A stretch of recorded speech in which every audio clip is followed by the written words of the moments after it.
A flight attendant, with a cold stare and a rigid posture, approaches a black man sitting quietly in first class. She looks at him as if he's in the wrong place, as if he doesn't belong. His simple request for water had already been met with a dismissive shrug, but as he raises his hand politely to ask again, the attendant's response catches him completely off guard. "You think you can just demand whatever you want up here?" she sneers, her voice dropping so that only those close can hear. "You're lucky they even let you on this flight. First class isn't exactly your type." The man looks around, feeling every curious eye on him, every judgmental glance burning through him. He doesn't want trouble, he's flown countless times without issue, always keeping his head down.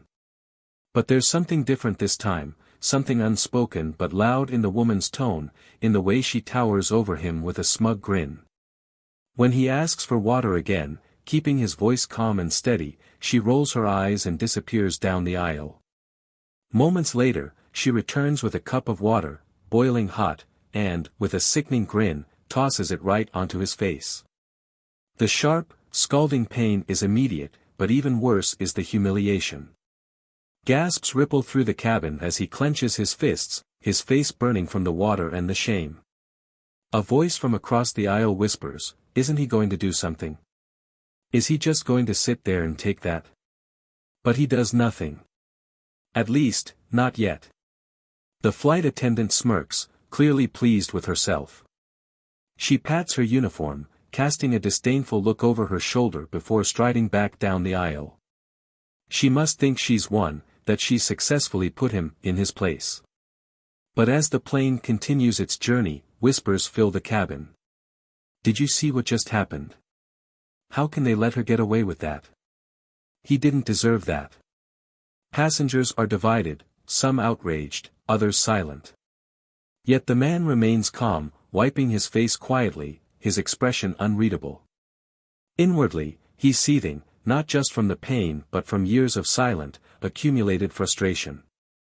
Every subtle, stinging reminder that people like him are still judged, still presumed inferior.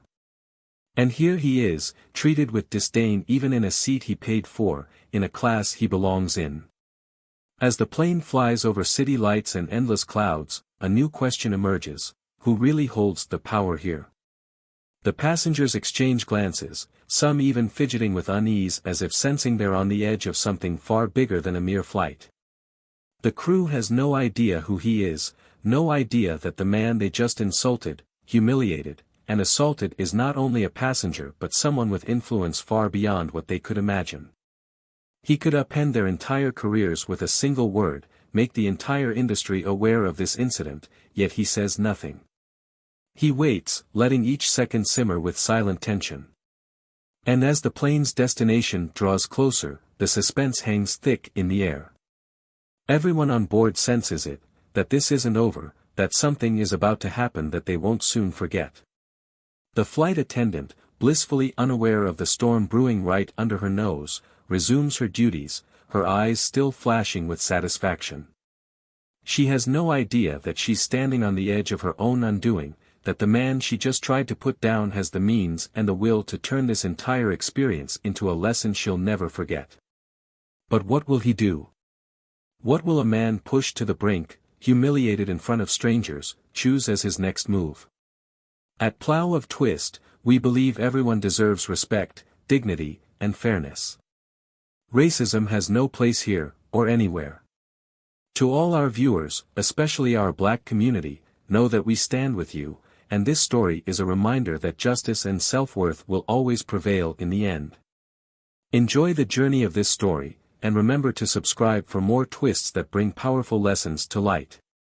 Thank you for being here, and enjoy the story. The hum of the airplane engines created a quiet lull throughout the cabin as passengers settled into their seats, slipping into routines of relaxation, anticipation, or distraction for the long flight ahead. Sitting by the window in the expansive first-class section, Malcolm adjusted his watch and glanced at the clear sky outside, a brief moment of calm reflecting in his eyes.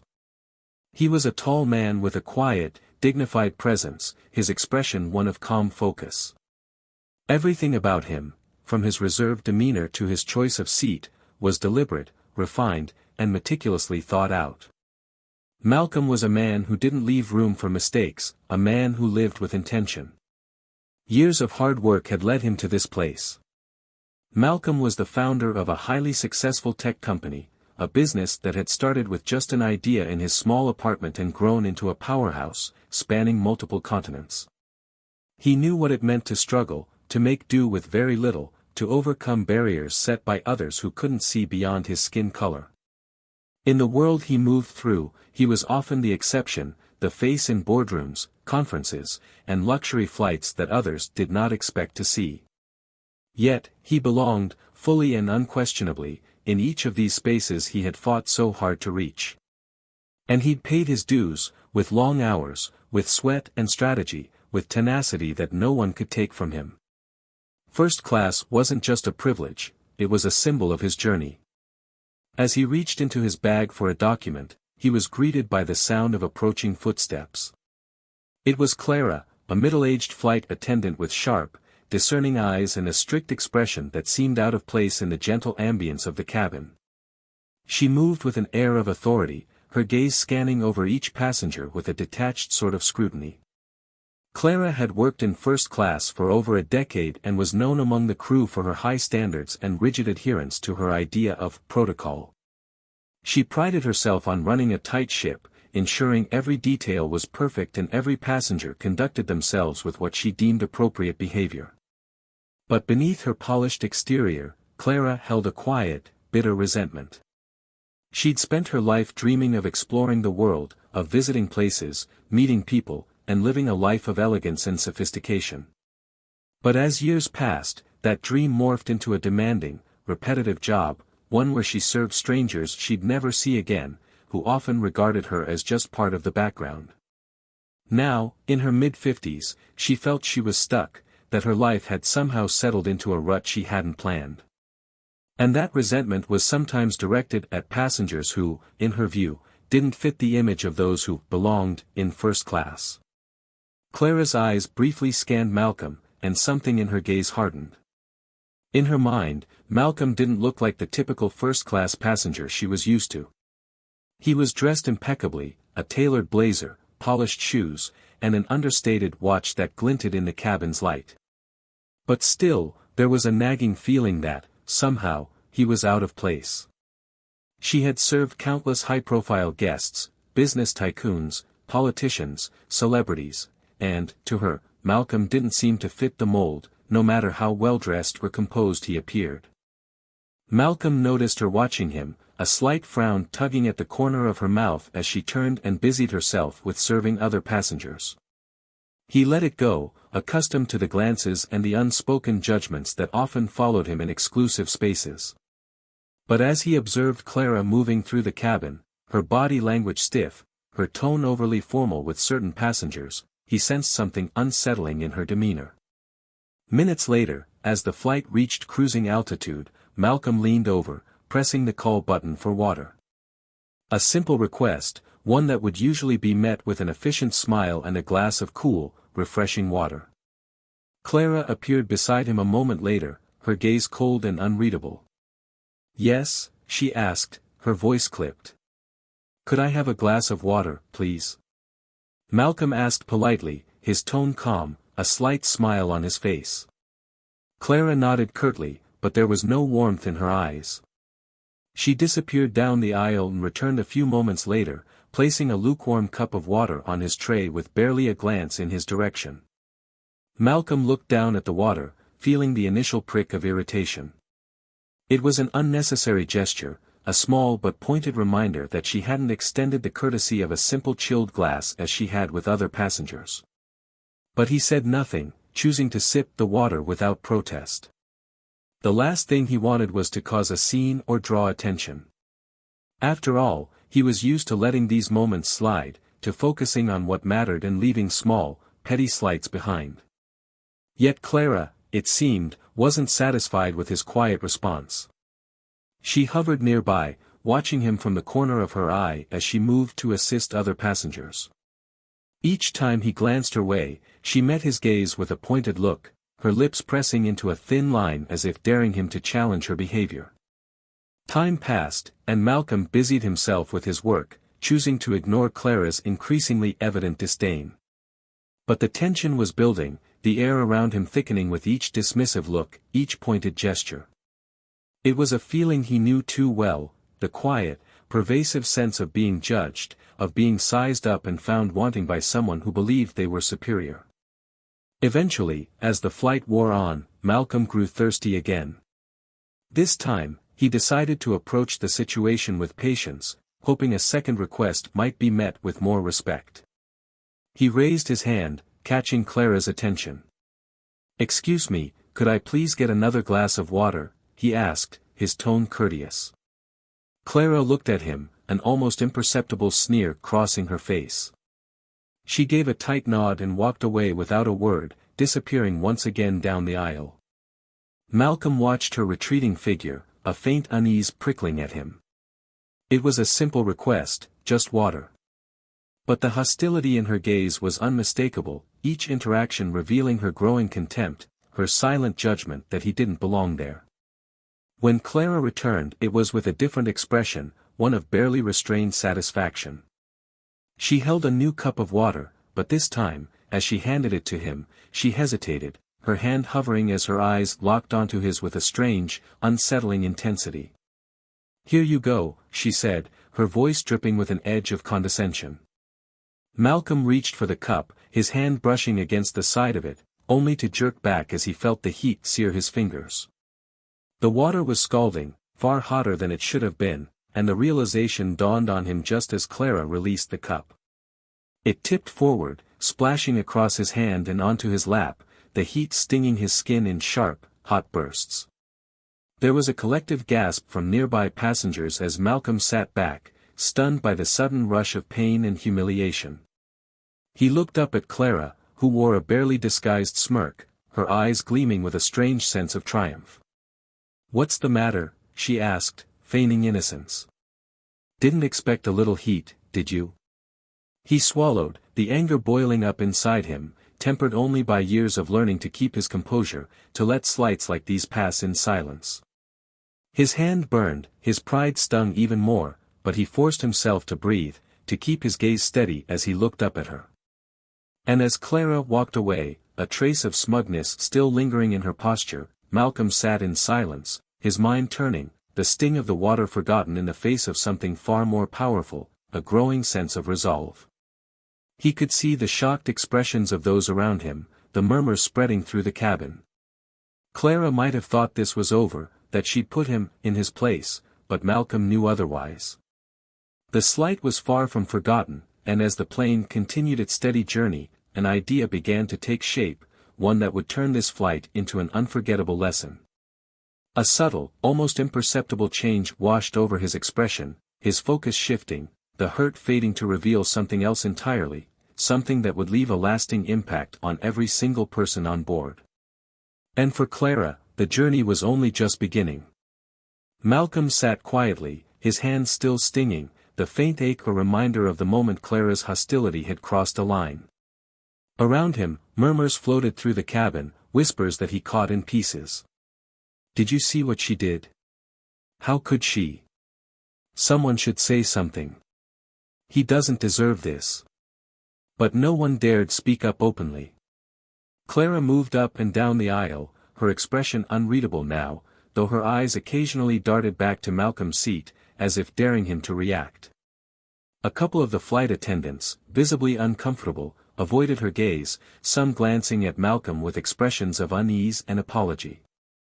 Finally, a fellow passenger leaned over, his face filled with concern. "Sir, are you all right?" the man asked quietly, his voice barely above a whisper. Malcolm forced a tight smile, nodding. "I'm fine. Thank you for asking." His tone was calm, but a storm brewed behind his gaze, an unmistakable intensity simmering beneath his calm exterior. The hours stretched on. Clara continued with her duties as though nothing had happened, but Malcolm felt every second dragging, the weight of each one pressing down on him. It wasn't about the scalding water or even her disrespect, it was the audacity, the belief she held that she could act this way and walk away unscathed, untouchable. It reminded him of all the times he'd had to swallow his pride, of every quiet moment of prejudice he'd let slide, his silence a necessity in places where he was often the only one who looked like him. Just as he was deep in thought, Clara returned, feigning a smile that was anything but genuine. Her tone was cordial, but only barely. "Is there anything else you'd like, sir?" she asked, her voice dripping with false sweetness. "Perhaps a different drink this time? One that's a little less hot." Malcolm met her gaze directly, his voice calm but firm. "I would appreciate it if you could bring me a simple glass of water, chilled this time. I assume that's within your capacity, correct?" A flicker of annoyance flashed across her face, but she quickly masked it. "Of course, sir. Right away." Her voice was cold, and her eyes betrayed a trace of irritation. Without waiting for a response, she walked briskly away, the sharp click of her heels echoing through the cabin. Passengers around Malcolm exchanged nervous glances, sensing the tension that lingered in the air. Malcolm took a steady breath, aware of every glance, every pair of eyes trained on him, and it wasn't long before he was approached by another attendant, a young woman with a gentle demeanor who seemed hesitant, as if unsure how to navigate the situation. "Sir," she said quietly, leaning close so that others wouldn't overhear, "I wanted to apologize on behalf of the crew. I saw what happened, and I just wanted you to know, it's not right, and I'm sorry you had to go through that." Malcolm's gaze softened as he looked up at her. Her sincerity was evident, her discomfort genuine. "Thank you," he replied, his tone kind but edged with the gravity of the situation. "It means a lot that you would say something. But sometimes, words aren't enough." She nodded, a trace of guilt in her eyes. "If there's anything I can do, to make it right, please let me know." He considered her offer, his mind calculating the possibilities, but he simply nodded, appreciating her gesture for what it was, a small act of kindness in the face of an injustice she couldn't control. As the plane continued its course, the tension between him and Clara became almost palpable. She'd taken a seat nearby, her gaze occasionally flickering toward him with a smug satisfaction, as if she expected him to shrink under the weight of her actions. But Malcolm held his composure, his expression revealing nothing. Eventually, unable to contain herself, Clara approached him once more, a smile that was more of a smirk plastered on her face. "You know, I don't see many guests like you up here," she said, the barely disguised insult slipping through her polished tone. Malcolm's eyes met hers, steady and unyielding. "You don't see many black men in first class, is that what you mean?" She gave a dismissive laugh, her eyes narrowing. "I'm just saying, it's rare. You don't exactly fit the usual clientele, if you catch my drift." The words hung in the air, a blatant disregard, a bold confirmation of what he had suspected all along. Around them, the few passengers who overheard seemed to hold their breath, waiting to see how he would respond. "Do you often judge people by appearances, Clara?" he asked, his voice even but laced with a quiet authority that made her flinch. Her smirk faltered, but she quickly recovered, crossing her arms. "I just believe people should know their place," she replied coolly, her tone dripping with condescension. "And respect those who belong here."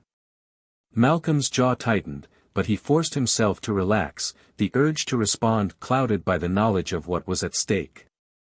He could feel the anger simmering inside, years of these types of moments collecting in the back of his mind. This time, though, was different. He wouldn't stay silent. As she turned to leave, he spoke, his voice soft but with a weight that stopped her in her tracks. "Clara, be careful with your assumptions," he warned. "You never know who you're dealing with." She scoffed, rolling her eyes. "Oh, believe me, I know exactly who I'm dealing with." Malcolm held her gaze, unblinking, letting the silence stretch between them until she turned and walked away, her shoulders stiff with tension. He sat back, a quiet determination settling over him, his mind racing with possibilities. He was no stranger to confrontation, but there were times when silence and patience were the most powerful weapons. As he'd learned in his years of business, sometimes it was best to let others dig their own holes. As the hours wore on, he felt a shift in the atmosphere, the passengers around him growing more aware, more uneasy. Whispers circulated as they began to piece together the situation, some casting sympathetic glances his way, others shaking their heads at Clara's boldness. But Malcolm remained calm, his demeanor unchanged, a subtle confidence in his silence. When the plane began its descent, Clara passed him once more, her face smug, her satisfaction thinly veiled. She paused, looking down at him as if she'd already won, as if this would be the last time she'd see him. "I hope you enjoyed the flight, sir," she said, her tone mocking. "First class can be a lot to handle." Malcolm gave her a small smile, one that held far more than amusement. "Don't worry, Clara. I have a feeling this won't be the last time we meet." Her smirk faded, a trace of unease flickering in her eyes as he held her gaze. But she quickly brushed it off, dismissing him with a final roll of her eyes as she turned and walked away. As the plane touched down and the passengers began to disembark, Malcolm gathered his things, his mind calm and focused, his next steps already clear. He'd been given more than enough reason to act, and he would do so decisively. The young flight attendant who had shown him kindness earlier approached him as he prepared to leave, her expression filled with regret. "Sir, I just want to say again, I'm so sorry. I wish there was more I could have done," she said, her voice barely above a whisper. He looked at her, his gaze softened by her genuine remorse. "You did what you could," he replied, giving her a reassuring nod. "Thank you." With that, he walked down the aisle, his presence commanding yet calm. Each step was deliberate, each movement carrying the quiet power he'd spent years cultivating, the power that would soon reshape the course of Clara's life in a way she couldn't begin to imagine. As he left the plane, the final image of Clara's smug face lingered in his mind, a reminder of everything he'd endured to get to where he was now.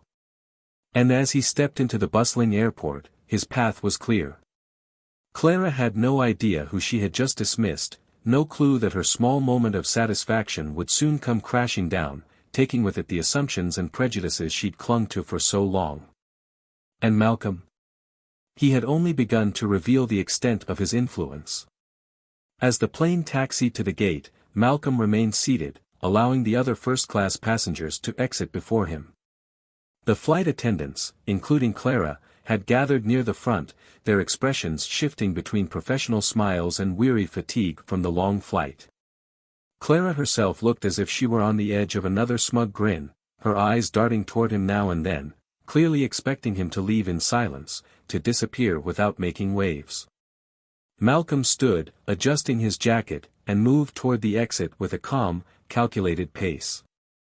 As he neared the flight attendants, he looked Clara directly in the eye, his expression cool and unreadable. He could feel her discomfort rising, that slight twitch in her gaze as she realized he hadn't looked away, hadn't brushed off what happened. There was a subtle change in her expression, but she quickly masked it with a forced smile. "Thank you for flying with us, sir," she said in a tone that was falsely cordial. Malcolm held her gaze, giving her a nod.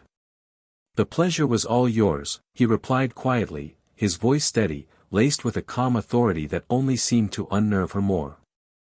Without another word, he turned and walked down the jet bridge, already dialing a number on his phone.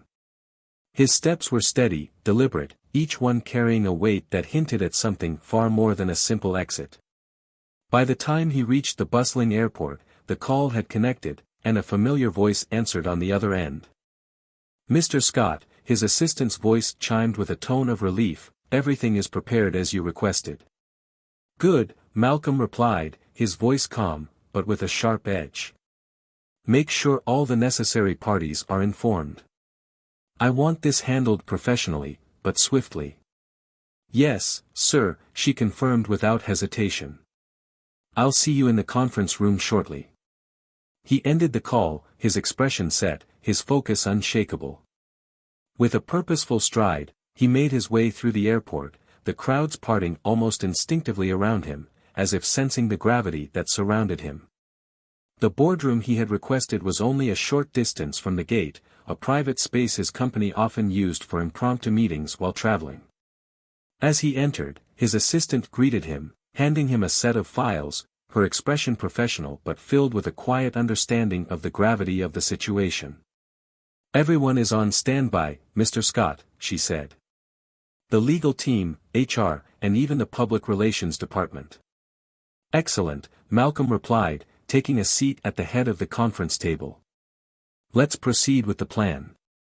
Within minutes, the necessary team members had joined via video call, their faces filling the large screen at the front of the room.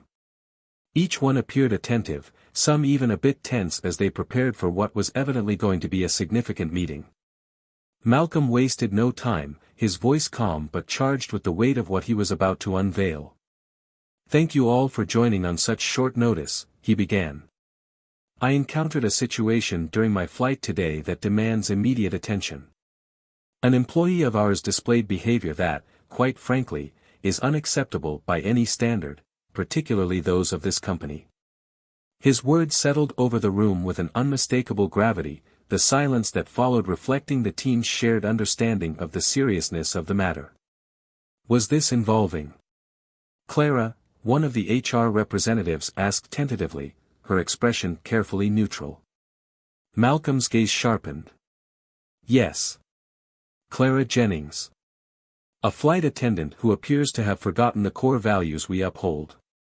Her actions were not only discriminatory but were carried out in a manner that publicly humiliated a customer without any remorse. This behavior is not a reflection of our company, and I intend to address it fully." One of the legal representatives, a composed woman with a keen eye, leaned forward slightly. "Mr. Scott, do you intend for this to be handled internally, or?"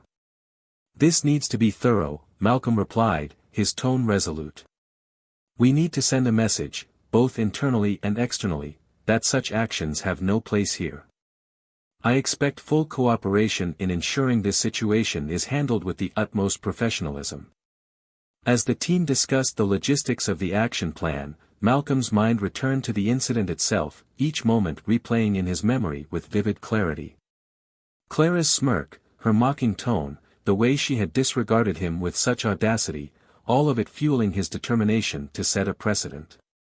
This wasn't about personal revenge, it was about something much larger. It was about making clear that no one, regardless of their role, would be allowed to demean another human being with impunity. The meeting concluded with a shared understanding of the plan, each department aligned on their responsibilities. Malcolm's assistant gathered the final documents, her gaze filled with a silent respect for his leadership in handling the situation. She nodded as she passed him one last file. "Mr. Scott, I've arranged for a private meeting room back at the airline's office if you'd like to address Clara directly," she said softly. "Thank you," Malcolm replied, his expression thoughtful. "Yes, I believe it's time she understands who she was dealing with." A short while later, Clara sat alone in a sleek, modern conference room at the airline's headquarters, her posture stiff and her eyes filled with unease. She'd been informed of an urgent meeting, told that she needed to discuss an incident from her last flight, though no specifics had been given. Her mind raced, trying to figure out what could have gone wrong, yet she maintained a thin veneer of confidence. After all, she believed she'd done nothing outside of what she deemed necessary. The door opened, and Malcolm entered, his presence immediately filling the room. Clara's expression shifted, a mix of confusion and realization dawning on her as he took a seat across from her. For the first time, a flicker of doubt crossed her face. Mr. Scott," she stammered, her voice faltering. "Yes, Clara," he replied calmly, his gaze steady. "You seem to have made some assumptions during our last flight." Her face flushed, but she tried to regain her composure.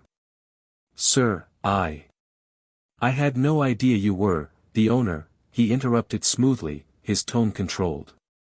"Yes, I suspected that." Clara shifted in her seat, her confidence waning as she struggled to find the right words. "I apologize if there was any misunderstanding, Mr. Scott. I was just doing my job, ensuring the comfort of all passengers. Malcolm's gaze held hers, unyielding. Comfort, Clara? By ignoring my requests? By humiliating me publicly with condescending remarks and burning water? Tell me, was that part of your job description? She opened her mouth, but no words came. Her earlier bravado had completely faded, replaced by a growing panic that shadowed her features. You seem to believe, he continued, his voice unrelenting, that you had the authority to decide who belongs in first class.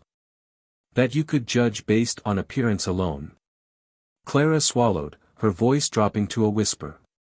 It wasn't. I didn't mean, oh, but you did, Malcolm replied, his tone edged with a quiet intensity. You made it abundantly clear. The silence that followed was heavy, filled with the weight of his words and the truth behind them. Clara looked down, her hands trembling slightly as she tried to muster a response. I'm so sorry, Mr. Scott, she finally managed, her voice barely audible. I didn't realize who you were. I didn't, no. Malcolm leaned forward, his gaze piercing. And if I had been just another passenger? Would my treatment have been acceptable then? She shook her head, her face pale, unable to meet his eyes. No. I don't know what to say. You don't have to say anything, Clara, he said quietly. Your actions spoke loud enough. A knock at the door interrupted the moment, and one of the HR representatives entered, carrying a folder with a calm, measured expression. Mr. Scott, Ms. Jennings, she said, addressing both of them. After a thorough review, the airline has decided to take disciplinary action. Ms. Jennings, your conduct was found to be in direct violation of our policies on passenger respect and non-discrimination. Clara's face fell, her voice panicked as she turned to Malcolm. Please. Mr. Scott, I made a mistake. I didn't mean to hurt you. I was just doing what I thought was, what you thought was right, he finished for her, his voice steady. Clara, I don't believe in retaliation, but I do believe in accountability. And this is about more than just you and me. It's about ensuring this company reflects the values we claim to uphold. The HR representative continued, her tone professional. Ms. Jennings, you'll be placed on immediate suspension pending further investigation, with potential for termination. Clara's shoulders slumped, her bravado completely dissolved. She looked at Malcolm, her expression one of desperation, but his gaze remained steady, unyielding. Mr. Scott, she pleaded, her voice breaking, please. I need this job. I made a mistake, but I can learn. I'll do whatever it takes to make it right. Malcolm regarded her for a moment, his expression thoughtful. He understood the weight of the moment, the gravity of what lay between them. Perhaps this will be a lesson, Clara. For you and for those who witnessed it. Change doesn't come easily, but it begins with accountability. As he stood to leave, Clara's voice echoed softly behind him, filled with a desperate humility that hadn't been there before. Thank you, she whispered. I'll do better. But he didn't turn back, his steps purposeful as he walked out of the room, leaving her to reflect on the consequences of her choices, knowing that her actions had finally met with the justice they deserved. Malcolm stepped out of the conference room, his mind still focused, his thoughts sharpened by the clarity of what he'd just accomplished. Yet, as he walked down the quiet hallways of the airline's headquarters, he felt the weight of the experience settling on him, the intensity of it, the history embedded in each word he'd shared with Clara. He had faced countless instances of prejudice throughout his career, often choosing to move past them, but this incident had stirred something in him that he hadn't felt in years. He wasn't just Malcolm Scott, the business executive, he was a man who had navigated a world of silent obstacles, some of which he'd been expected to simply endure. As he reached the elevator, his assistant, Rachel, was waiting for him, her expression filled with the silent empathy he appreciated but didn't want to indulge. She looked at him with a question in her eyes, though she refrained from asking outright. "Everything went as planned?" she asked gently, pressing the elevator button. Malcolm nodded, taking a steadying breath. "It did, Rachel. And it needed to." She studied his face for a moment. "You know," she began, her voice soft, "it isn't every day that someone in your position addresses things like this so openly. A lot of people would have let it slide, hoping no one would notice. I respect the way you handled it." He managed a small smile, though it was more a gesture of gratitude than of pride. "Sometimes, Rachel, letting things slide isn't an option. People need to know that actions have consequences, especially when those actions reveal what's lying beneath the surface." The elevator doors slid open, and they stepped inside, the quiet hum of the machinery a welcome silence after the intensity of the last hour. Malcolm leaned against the railing, letting his shoulders relax as he looked out over the cityscape visible from the glass paneling of the building. For the first time since stepping off the plane, he felt a sense of calm, a feeling that, perhaps, something had shifted, not just for him but for everyone involved. Yet, as the elevator reached the lobby, he was met with a sight he hadn't anticipated. Clara was there, sitting in one of the low lobby chairs, her face pale, her expression conflicted as she looked up and saw him. She seemed smaller somehow, her earlier confidence and pride completely eroded. As he approached, she stood up hesitantly, her hands twisting together as she searched for words. "Mr. Scott," she began, her voice a strained whisper. "I know I don't deserve a second of your time after what I did, but I needed to say something." Malcolm paused, his expression neutral, but he gave a slight nod, allowing her to speak. Clara took a shaky breath. "I was wrong. I see that now. I didn't understand, no, I didn't want to understand what I was doing. I was so focused on control, on feeling like I was in charge, that I let myself believe that judging people was my right." He listened, his gaze steady but softened slightly by her obvious remorse. She swallowed, her eyes filled with regret. "Truth is, I've never felt so ashamed. I can't explain why I treated you like I did. Maybe it's years of holding on to these ideas, these biases that I never questioned. And now I'm paying the price." Malcolm's expression remained unreadable, his silence inviting her to continue, to confront what she was trying to avoid. "I've never felt this kind of shame," she said, her voice breaking. "It's like I'm finally seeing myself, and I don't like what I see. I thought I was better than that, better than, well, what I proved to be on that flight." Malcolm finally spoke, his tone even, his words carefully chosen. "Clara, do you know why I let this situation play out as it did?" She looked down, nodding faintly, but said nothing. "It's because it's not just about me," he continued, his voice calm yet resonant with conviction. "It's about everyone who's faced what I faced and didn't have the platform or the means to speak up. What you did, Clara, it's not a one-time occurrence for a lot of people. It's a lifetime of small injustices, all accumulating over time. Do you understand that?" Her eyes filled with tears, but she held them back, nodding with a quiet resolve. I think I finally do. I can't pretend to understand everything, but I know I was wrong. I know I hurt you, and I know that it wasn't fair." Malcolm studied her, his gaze thoughtful. "People can change, Clara. I believe that. But it takes more than words. It takes acknowledging the pain you've caused, and understanding that there are consequences." She looked up, her face a mixture of sorrow and sincerity. "I want to change, Mr. Scott. I don't want to be that person anymore. I'll take the suspension, and whatever else comes. But please, let me make it right somehow." Malcolm's expression softened, and after a moment, he nodded. "The company will conduct its investigation, and I trust they'll make the appropriate decisions. But if you're truly sincere about changing, Clara, you'll need to be willing to examine yourself fully. It's not an easy journey. Her voice was barely a whisper, but he could hear the conviction in it.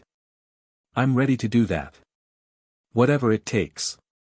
He took a step back, giving her a respectful nod. Then start by being honest. With yourself, and with others. Change isn't just about saying you're sorry, it's about showing it. She nodded, her gaze unwavering, the weight of his words settling deeply within her. And as he turned to leave, she watched him go, her expression one of solemn determination, as if she had finally realized the gravity of her actions and the long path ahead to make things right. A few weeks passed, and Malcolm continued with his work, leaving the memory of that day behind him. But the impact of it lingered, affecting both him and those who had witnessed the confrontation. He received messages of support, stories from colleagues and acquaintances who shared their own experiences, each one a reminder that his decision to address the issue hadn't just been for himself but for countless others who'd faced similar moments. Then, one afternoon, as he was wrapping up a meeting, his assistant Rachel walked in, holding an envelope with a familiar airline logo stamped on it. "This came for you," she said, handing it over with a curious expression. "It's from the airline."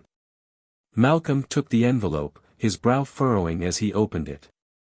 Inside was a letter from the airline CEO, expressing gratitude for his actions, acknowledging the need for stronger policies against discrimination, and, to his surprise, inviting him to participate in a panel they were organizing on diversity and inclusion in the industry. Along with the letter was a handwritten note from Clara. "Mr. Scott, I don't expect forgiveness, and I know I have a long way to go. But I wanted you to know that I've taken your words to heart. Since that day, I've started volunteering with an organization that works with underrepresented youth, helping them access opportunities in careers like mine. It's a small step, but I wanted you to know that I'm trying to change, to make things right, one step at a time. Thank you for holding me accountable. I'll never forget it. Sincerely, Clara Jennings." Malcolm read the note, a sense of closure settling over him. Clara's journey was her own now, but he knew that sometimes, all it took was a single moment to spark real change. As he folded the note and placed it back in the envelope, he felt a sense of peace, knowing that his actions had made an impact, not just for himself, but for everyone who'd faced a similar struggle. And for Malcolm, the journey continued, each step forward a reminder that strength wasn't just in endurance but in the courage to demand respect and justice, both for oneself and for others. In the weeks that followed, Malcolm's life continued to unfold at its usual, driven pace. Meetings, presentations, travel, it all fell back into rhythm, but there was a subtle shift that accompanied him now. The incident with Clara hadn't just marked a turning point for her, it had brought a quiet resolve to his own perspective. He'd always valued resilience, believed in fighting battles where they counted, and now he knew his stance had rippled further than he might have expected.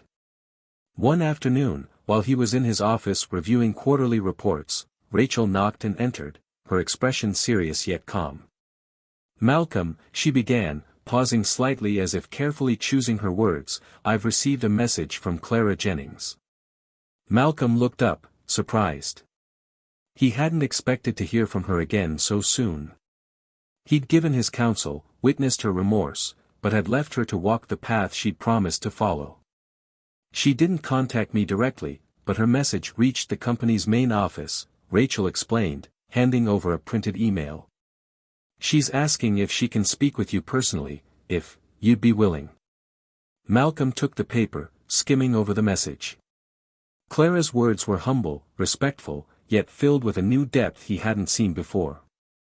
It was as though the incident had shaken something loose in her, revealed parts of herself that she hadn't faced in years. But what struck him most was her request, not for forgiveness, but for guidance. She was facing a dilemma of her own now, one that challenged the new resolve she claimed to have found. Rachel stood nearby, watching his reaction. "Do you think you'll speak with her?" she asked softly. Malcolm considered it, his gaze steady on the words written before him. "Yes," he replied, his tone contemplative. "I think there's more to this conversation than we've had so far." A few days later, a meeting was arranged in a neutral location, a small, private office at a law firm where they could speak without distractions. Clara arrived first, her expression guarded but calmer, as if she'd spent the past few weeks coming to terms with her mistakes and the consequences. When Malcolm entered, she stood up, her hands clasped, a hesitant yet resolute look in her eyes. "Thank you for agreeing to see me," she said, her voice steady but tinged with gratitude. Malcolm nodded, motioning for her to sit. "I wanted to hear what you had to say, Clara. What's on your mind?" She took a deep breath, gathering her thoughts before she spoke.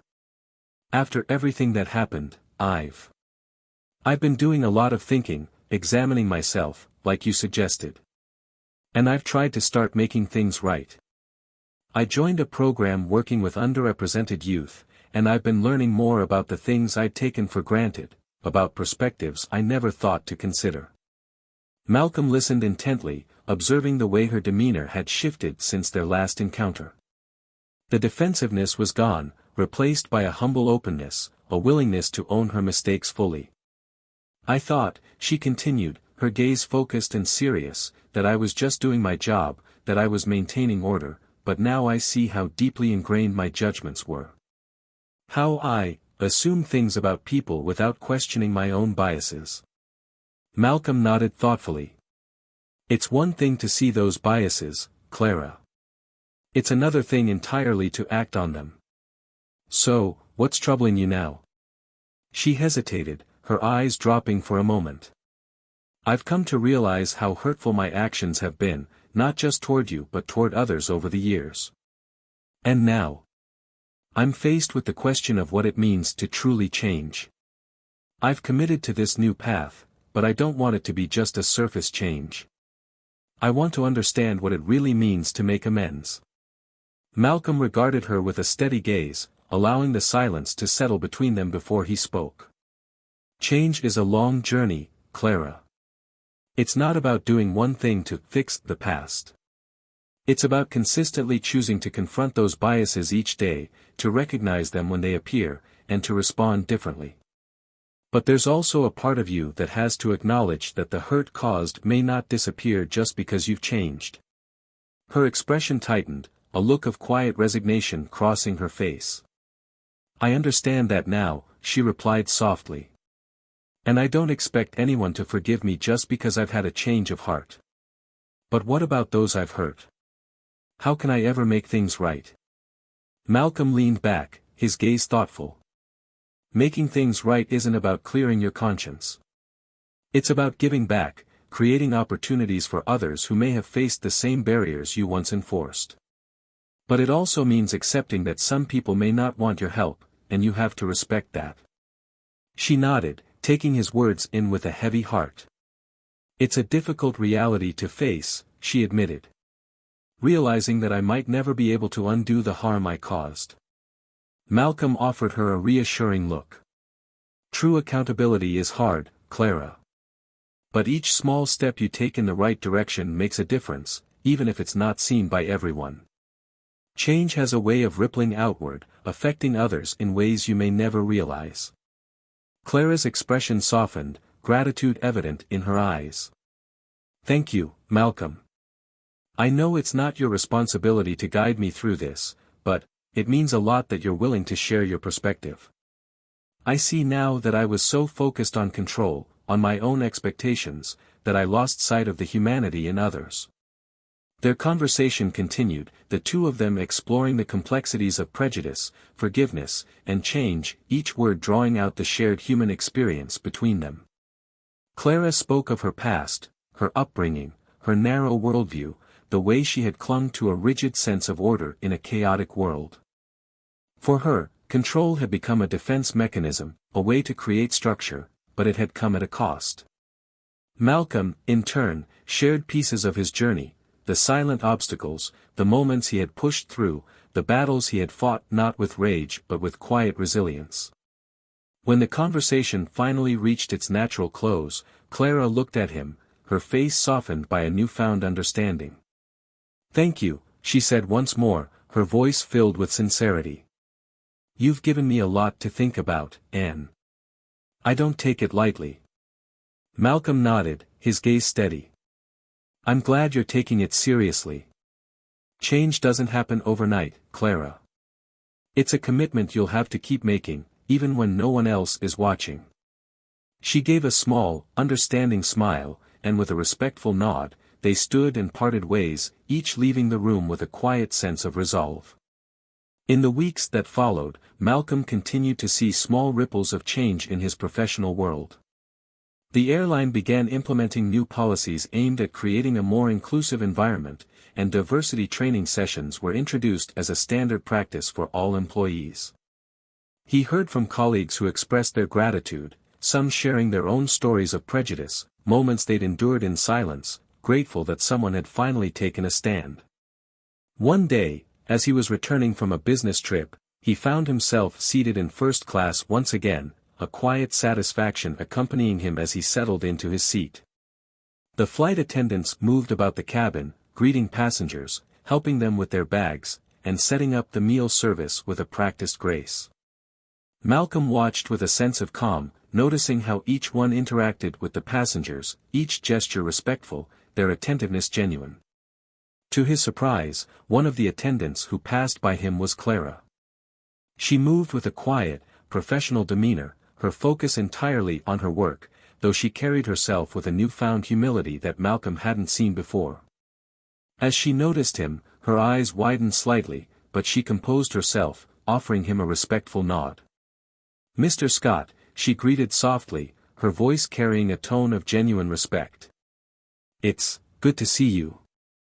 Malcolm returned her nod, his expression calm. "Likewise, Clara." She hesitated, as if searching for words, but then straightened, her expression one of quiet resolve.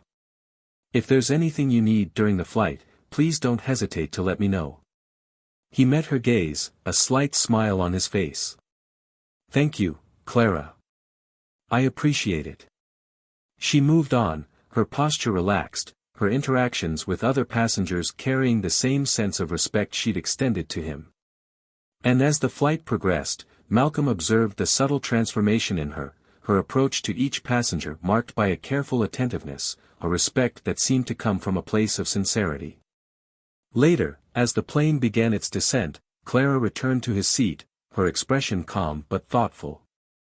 "Mr. Scott," she began, her voice low, "I just wanted to thank you for everything. It's been a difficult journey, but I'm grateful for the chance to do better."